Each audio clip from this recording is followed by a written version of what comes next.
Hello guys, today I will take you into our factory to see a high technology that is really mysterious and highly related to our daily life.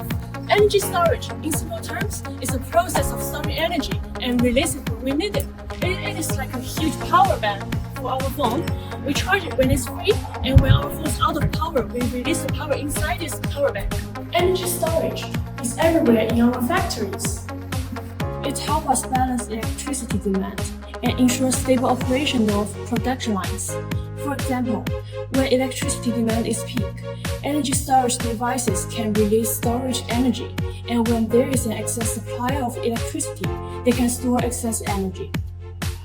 Energy storage technology is not only crucial for the production of our factories, but also of great significance for energy transition and the sustainable development for the whole society. It can help us better utilize renewable energy sources, such as wind and solar energy, reduce dependence on traditional energy sources, and contribute to environment protection.